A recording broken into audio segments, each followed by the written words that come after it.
I don't know how when you tuned in and knew we were talking about you, but we did earlier have a discussion on tires, right? And the whole, the drama there, as you're well aware. And I brought up, and I've kind of mentioned this before, I think with you, I know I have with others about, how we have the unified dirt late model car construction rules, right? And how all series are kind of getting on board with that. Could we ever see a scenario where we all get on board with the same tire testing procedures and how we do it, the labs we use, and all that? Is that a possibility? Would the sport be better for it, or is it? What's your thoughts on that? Um, especially now dealing with what we dealt with the past month or 2 weeks, however long it's been since all that news came out. Sure. The tire thing when that happened and no news broke of that, I think obviously I feel like that's a black eye for the sport in total. I have no fault to Steve Francis or Brian Carter. They did what they're supposed to do, and they're provided a lab report that says either you're pregnant or you're not pregnant, and you react strictly on that. It's the same thing it would be right here in our office. So I they have no decision to make when put in that spot. So I do think a lot of this that I look at, and we do use a different lab, and we've gotten, and it's the same thing. This isn't any different than the Eldora 5 from several years ago. And those were high profile names then too. And as soon as that happens, everybody's automatically assuming, well, our lab can't find things. They're going to assume that maybe their lab found something that's not there. At the end of the day, this stuff is a scientific process. It's not something that I'm just going to cast judgment on, or they are, or anything like that. Like they have a process, so it's hard to ignore that scientific type of process. And I don't fault them again for anything they've done. Why are we using a different lab? I know, and it's easy for those that have the finger pointed at them to want to break down either the collection system or that there are differences out there of how a series is doing it. And it's an easy punch for somebody to say, well, Lucas doesn't use that lab because they know better. Well, that's not entirely the case. We used the lab because in 2008 or 9, whenever we got started with tire chemically testing tires, we use this lab, and we've just been loyal to this lab, and we've used this lab all that time. So it's not that we have used the other lab a little bit. That was more so with Richie than me. I didn't really take over the tire testing stuff and maintaining the results and sending the samples out to 2013. So, but since then, we've always been with this Akron lab that we use. So I think I do think though that the industry as a whole needs, I wouldn't say transparency. I would say clarity. I think in total here there's part of the late model world population that either thinks these guys did it, and then there's part of the population that thinks that there's no way, or there's a mistake, or there's something up with this, or they have, at the very least, they have doubt. And I don't think this is any different than the world we live in today with our presidential election system here, where there's a major population that wonders whether or not that the election is going to be true, if it's going to be um, accurate or not. And I think this one is a very similar subject here. Like everybody's looking to want to know. They just want the clarity to know. And as industry leaders, we owe that to them. We got to get to the bottom of it. Is it clear right now? I don't feel like it is. We worked hard. I am more than willing to work with World Racing Group or the other labs or anything. I name a time, and even the cost. I don't even care about the cost. We'll figure the cost of it out.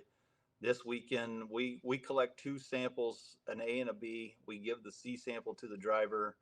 Um, this weekend I also collected a actual sample of the tire. So we cut out like a 6x6 chunk of the tire from the features just because they said they're done with them. And if we got into this if we got into this spot we're in right now, and you said A, B, and C is done, I think you're good and ready to say the guy's out. Yes, but yet the first thing that those that are accused of it say, well, I got to find that tire. I want that tire, and there's no way, and we're going to send a sample of that tire. Well, everybody can also realize there's no chain of custody to that. So might as well not waste your time. Might as well not waste your money or effort in trying to quote find the tire.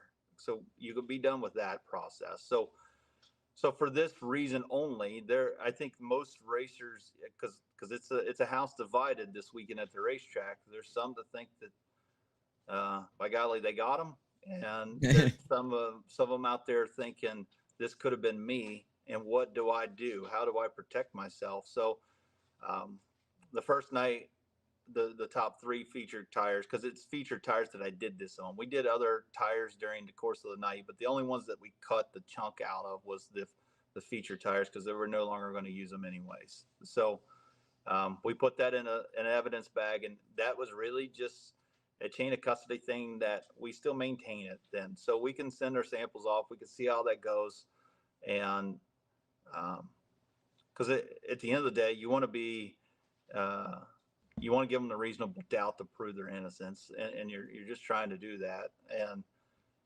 And even from one day to the other, from when I slept on it the first day to the second day, like when we groove across the tire, our A sample came out of a section. Well, the chunk of tire that I took and we kept in the evidence bag has that A part of it grooved out of it. So the first test that goes off to the lab is off of the piece of tire that I still have. So it was just, don't cost me any more to do it that way. Right. It's there if you need it, type of Just thing. there if we need it. So, but I also have that if we wanted to work with World Racing Group or the industry here to try to get that clarity that I think we all want to have. I mean, at the end of the day, we're spending a lot of money. It's about $50,000 a year for tire tech. Wow. So we've been doing it since 2009. We have a check on the wall for the only race that we did at West Plains here, and that's where we introduced to the teams in 2009 that we were going to do this. So figure that many years at 50,000 a year. This has been a very expensive thing to enforce, and we certainly don't want to be wasting our money if we're not catching it. But yet we also don't want to wrongfully accuse nobody. So I think we're just all looking for that clarity. Yeah, I like that you use the word clarity. In this process, there can only be so much transparency, because you can't say, like, people keep asking what were the chemicals and da, da, da, but now you're telling guys, if you say exactly what was in the tire publicly, how to, what, I'm what going to go chemical use not to put that. in there. Yeah, Or not exactly. to. Yeah. Yeah. Or not Or use not it. to, Yeah. right? Yeah, or use less of, so there's some limits to transparency, but I think clarity is a very good word there. And one of the questions, I know we're taking up a lot of your time, but just the severity of the penalties. Do you think that's, if someone is caught, is it more of a deterrent to others? Like, do you think that's fair that a guy, suspended for 30 days and all that? Like, do you think that's where we should be, or kind of what's your thoughts there? Yeah, I don't really have an opinion on it, because I would just go off what our rule book says. Our rule book says you're suspended indefinitely. Ooh. So Wow. it doesn't matter really. And our viewpoint on that in the past has been whether they wanted to be part of the problem or solution.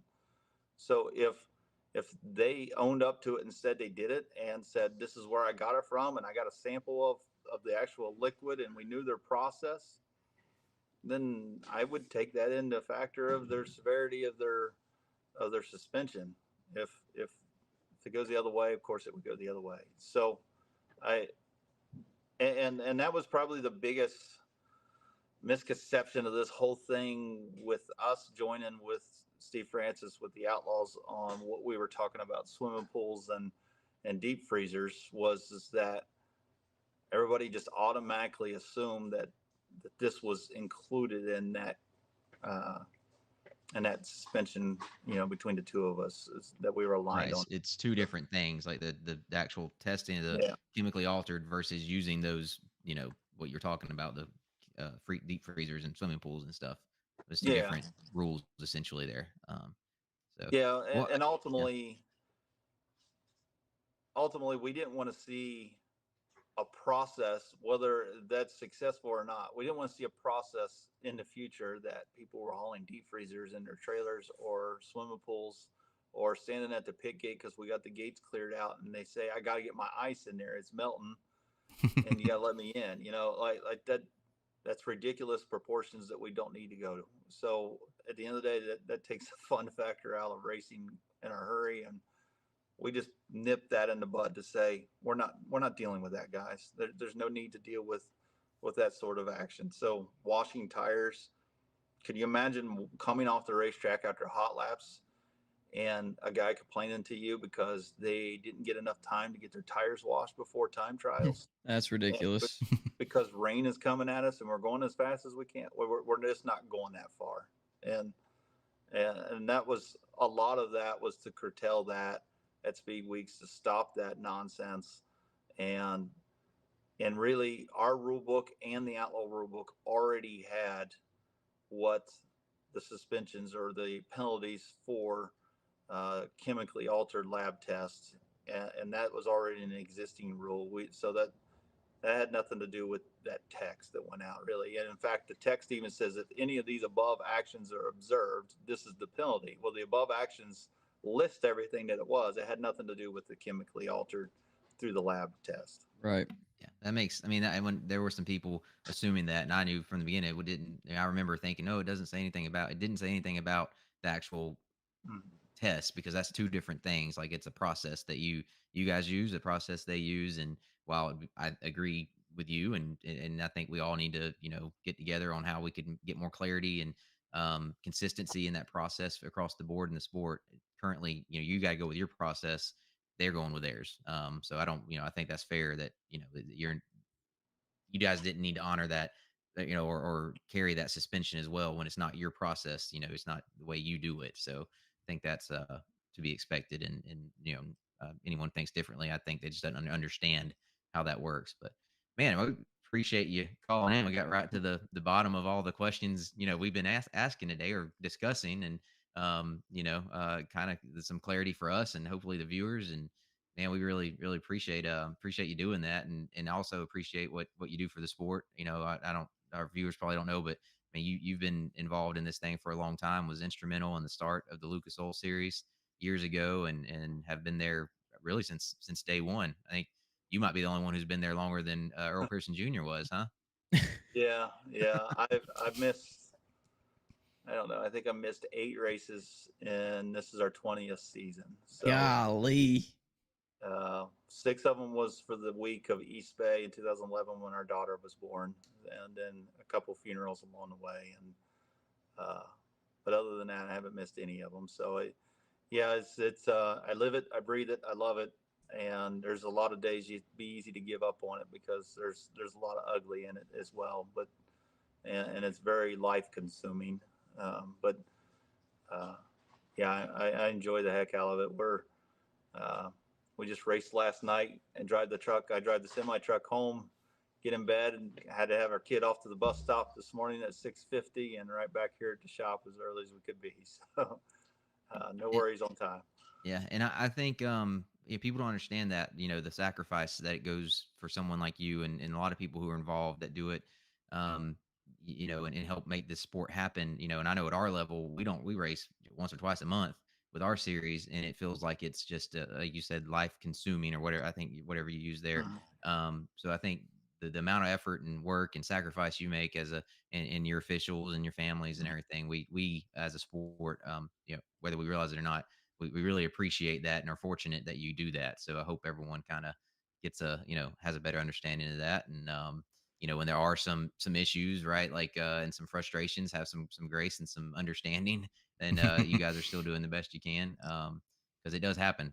Now being on that side of the fence, like you can try to think of everything and have it in your rule book how you would handle this and handle that, or deal with this situation, and sometimes you don't even know till it happens, right?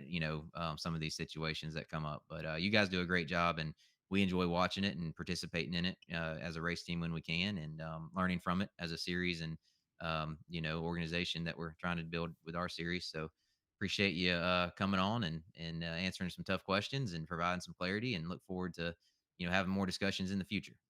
No problem, gentlemen. You can call me anytime. I do enjoy watching the show. I told you at All Tech, I tune in to everything. So Well, feel Yeah, free to sure. correct us anytime we're, Yeah, we're absolutely. wrong.